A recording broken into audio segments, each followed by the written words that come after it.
Neste capítulo 31, nós vamos falar sobre os outros 3 elementos da sua forma. Lembre-se, no último capítulo nós falamos das 5 coisas que fazem de você. F-O-R-M-A. Primeiro, formação espiritual. Quais são os meus dons espirituais? O, opção do coração. O que eu amo fazer, o que é a minha paixão. E hoje nós vamos olhar para R-M-A, seus recursos especiais, seu modo de ser e a sua área de experiência. Deus te dá habilidades únicas. Deus te dá personalidade única. Deus te dá experiências únicas. Estou muito animado por você estar estudando esse material, particularmente o material sobre experiências, pois Deus nunca desperdiça uma experiência. Deus usa experiências familiares, boas ou ruins. Deus usa experiências de trabalho, boas ou ruins. Deus usa experiências educacionais, vocacionais, espirituais. Deus usa o tempo a sós com Ele, mas a coisa número 1 que Deus usa na sua vida para te moldar para o serviço são as experiências dolorosas.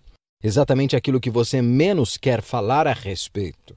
Exatamente aquilo que você mais se envergonha. Exatamente aquilo que você quer esconder no armário. Exatamente aquilo que Deus quer usar em sua vida para ministrar na vida de outros. Deus nunca desperdiça uma dor.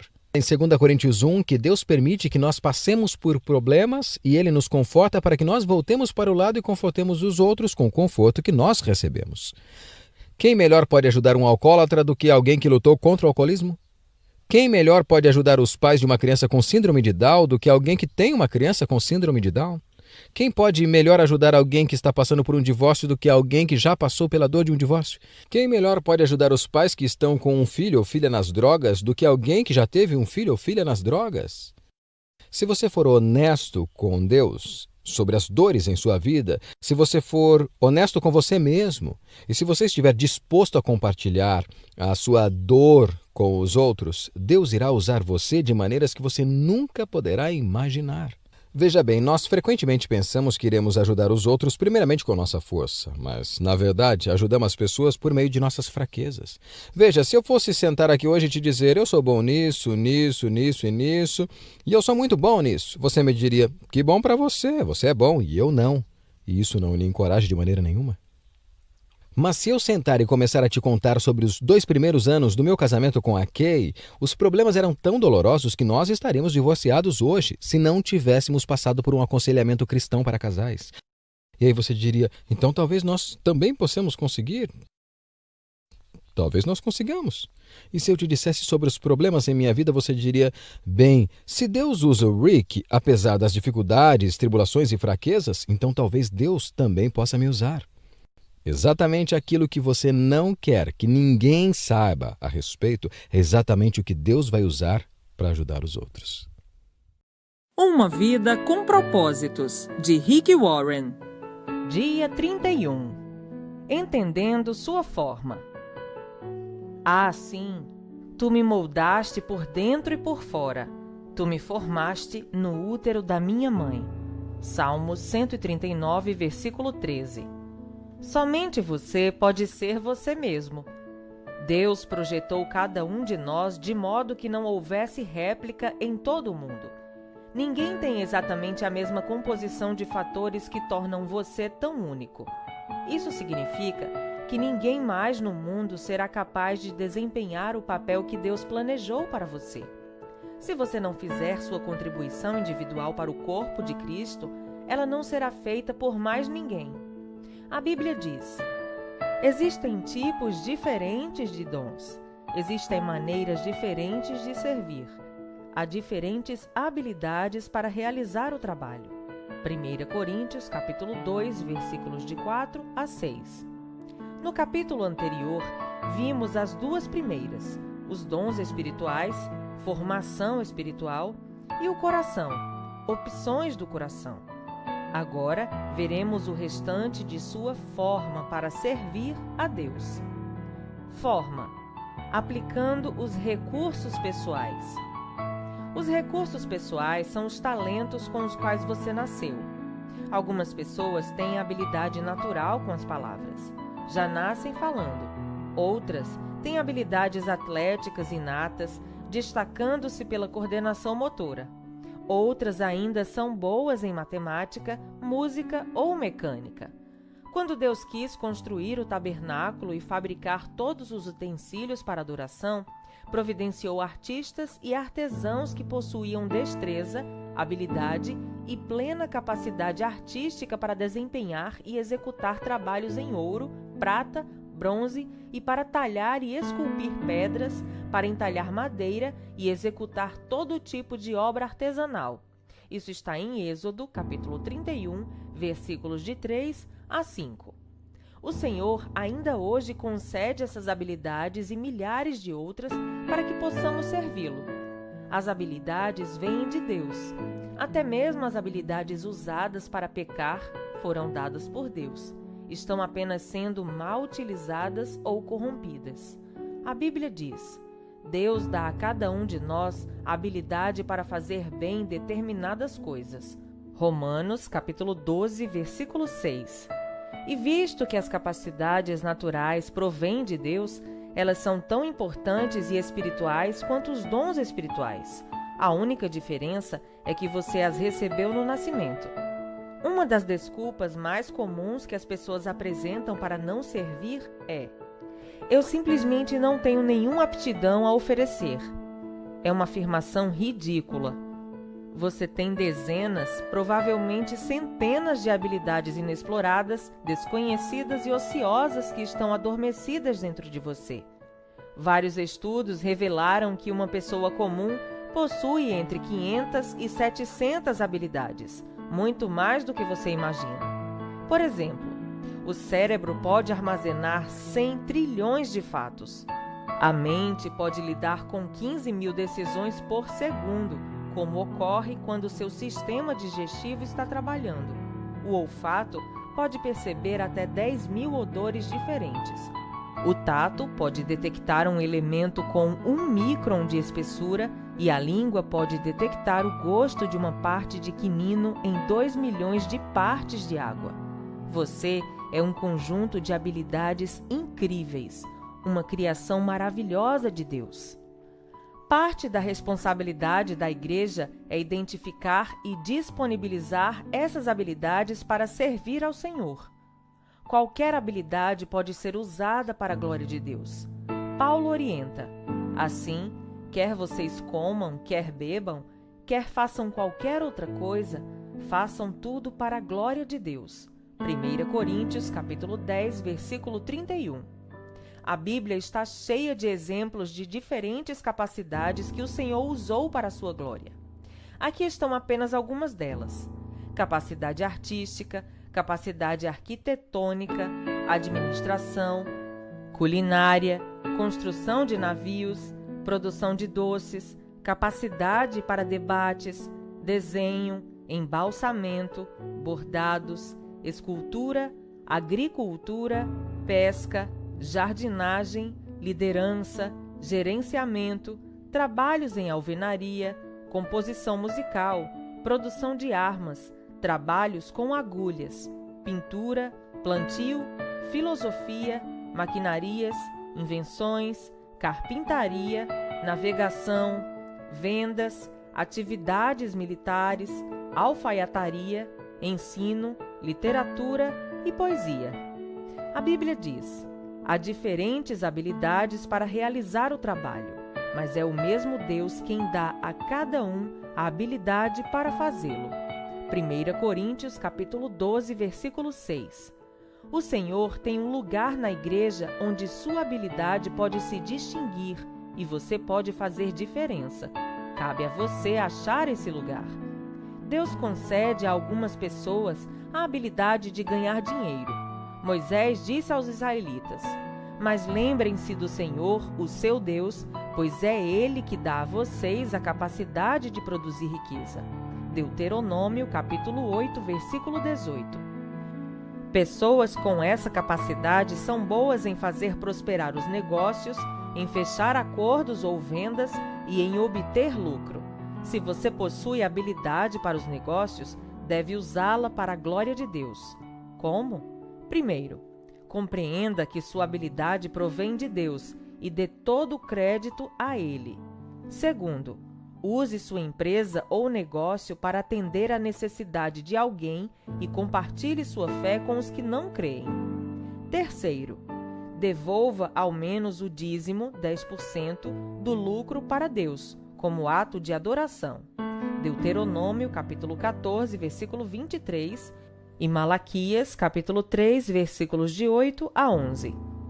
Por fim, estabeleça para você mesmo a meta de ser um construtor do reino, não um construtor de riquezas. Explicarei isso melhor no capítulo 34. Deus quer que eu faça aquilo que sou capaz de fazer. Você é a única pessoa neste mundo que pode empregar suas habilidades. Ninguém mais pode assumi-las, porque ninguém mais possui a constituição exclusiva que Deus lhe deu. A Bíblia diz que o Senhor supre você de tudo o que é necessário para fazer a sua vontade. Hebreus, capítulo 13, versículo 21. Para descobrir a vontade de Deus para a sua vida, faça um autoexame minucioso, a fim de saber em que você é bom e identificar as coisas para as quais você não tem habilidade. Se Deus não lhe deu a capacidade de cantar bem, Ele não espera que você seja cantor de ópera. Ele jamais lhe pedirá que dedique a vida a uma tarefa para a qual você não tem talento. No entanto, as habilidades que você efetivamente possui são um forte indício do que o Senhor quer que você faça. São pistas para que você conheça a vontade de Deus para a sua vida. Se você for bom em projetar, recrutar, desenhar ou organizar, é seguro supor que os planos dele para a sua vida incluem tal habilidade, de alguma forma. Deus não desperdiça a capacidade. Ele combina o nosso chamado com as nossas habilidades. As habilidades não foram concedidas apenas para que você as empregasse em sua profissão. O Senhor as concedeu para que você exercesse um ministério. Pedro disse: Deus deu a cada um de vocês algumas capacidades especiais.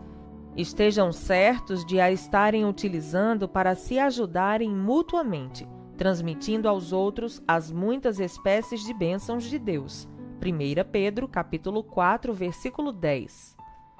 Enquanto este livro estava sendo escrito, aproximadamente 7.000 pessoas usavam habilidades para o ministério na igreja Saddleback, suprindo todo tipo de serviço que você possa imaginar. Consertando carros recebidos em doação para que sejam, por sua vez, doados aos que necessitam, encontrando os melhores negócios para as aquisições da igreja, trabalhando com paisagismo, organizando arquivos, divulgando arte, elaborando programas, projetando prédios, fornecendo tratamento de saúde, preparando refeições, compondo músicas, ensinando música, escrevendo proposta de subvenções, treinando times, fazendo pesquisas para sermões ou traduzindo-os e realizando centenas de outras tarefas que requerem especialização. Dizemos aos novos membros: não importa no que você é bom, você deve fazê-lo para a sua igreja. Forma, usando seu modo de ser. Não nos damos conta de como cada um de nós é verdadeiramente único. As moléculas de DNA podem se reunir em um número infinito de formas. As possibilidades de você algum dia vir a encontrar alguém exatamente igual a você é de 1 para 10 elevado a 2 bilionésima e 400 milionésima potência. Se você fosse escrever esse número com cada zero da espessura de 1 polegada, seria necessário uma tira de papel de 60.000 quilômetros. Para que você tenha ideia do que isso significa, alguns cientistas acreditam que o número de todas as partículas do universo não passa de 10 seguido de 76 zeros, muito menor que as possibilidades de seu DNA. Sua singularidade é um fato científico da vida. Quando Deus o fez, ele quebrou o molde. Nunca houve nem haverá alguém exatamente igual a você. É óbvio que Deus aprecia a diversidade. Basta olhar em volta. Ele criou cada um de nós com uma combinação exclusiva de traços de personalidade. Deus fez os introvertidos e os extrovertidos. Fez as pessoas que gostam de rotina e as que gostam de diversificar. Fez os racionais e os emocionais. Algumas pessoas trabalham melhor em tarefas individuais, enquanto outras têm melhor desempenho em equipe. A Bíblia diz: Deus age por intermédio de homens e de maneiras diferentes, mas é o mesmo Deus que atinge seus propósitos mediante todos eles. 1 Coríntios, capítulo 12, versículo 6. A Bíblia apresenta provas suficientes de que Deus usa todos os tipos de personalidade.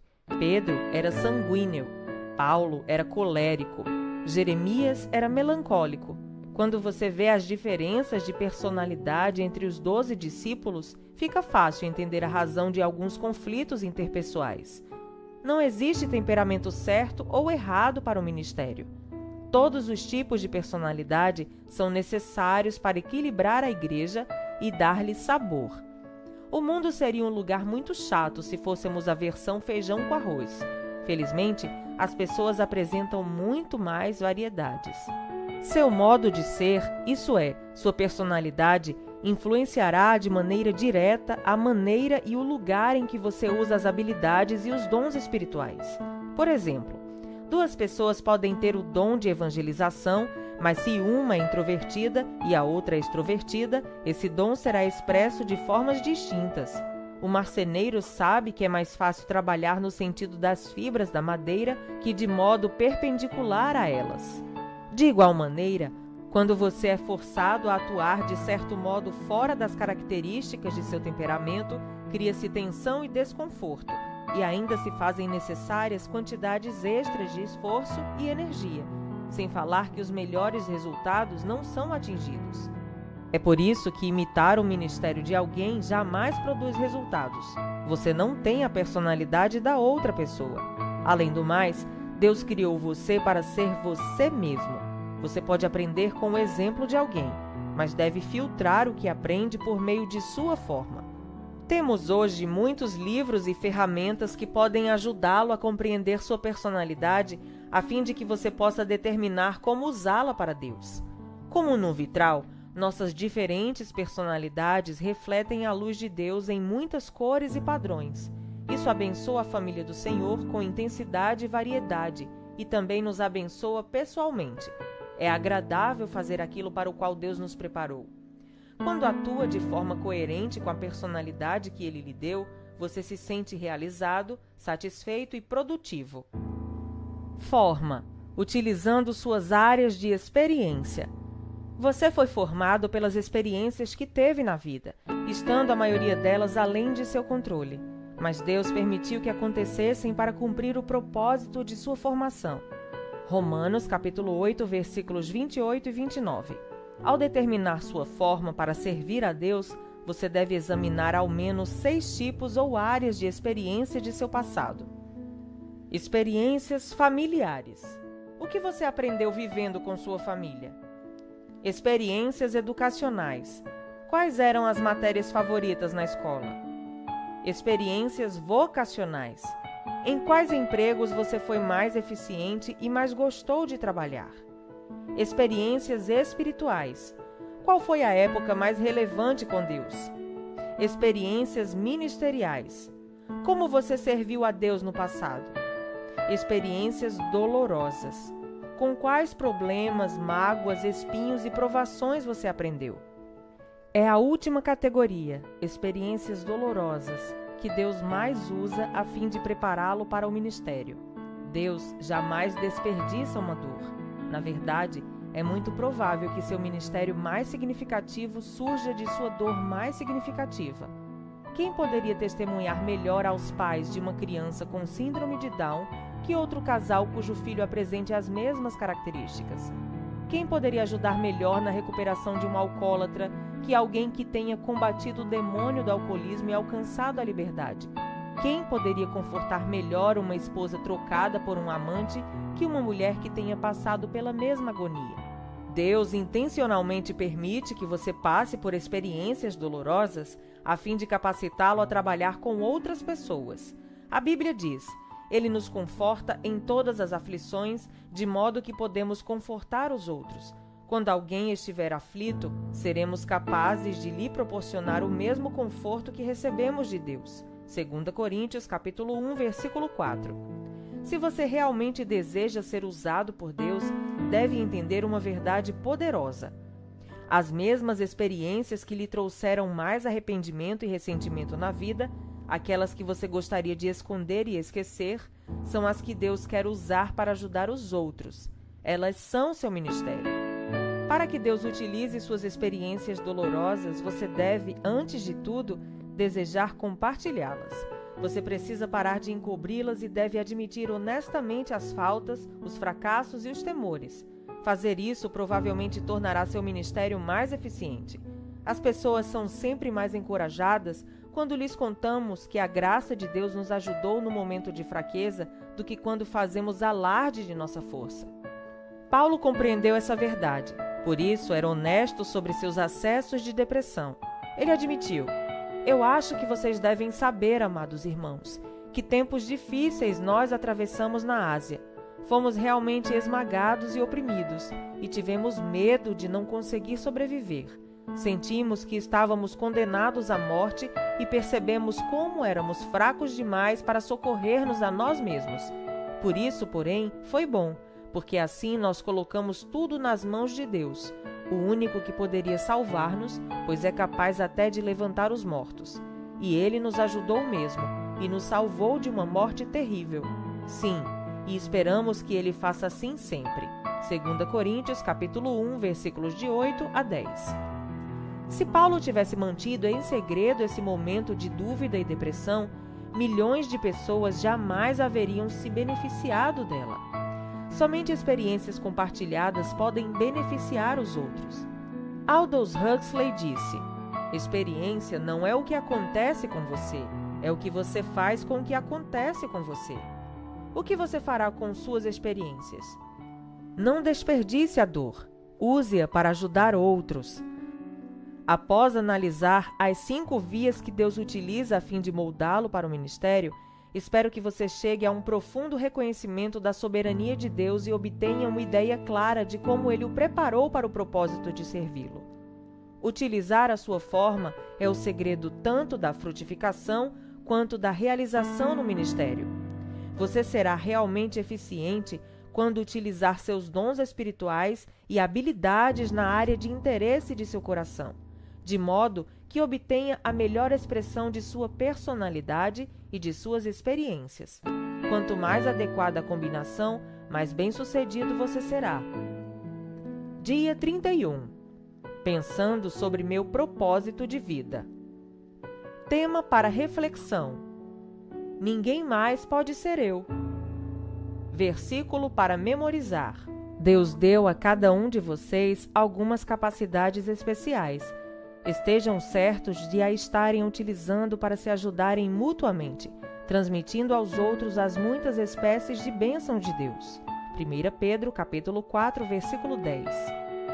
Pergunta para meditar: que capacidade dada por Deus ou experiência pessoal posso oferecer à minha igreja? Até o próximo áudio.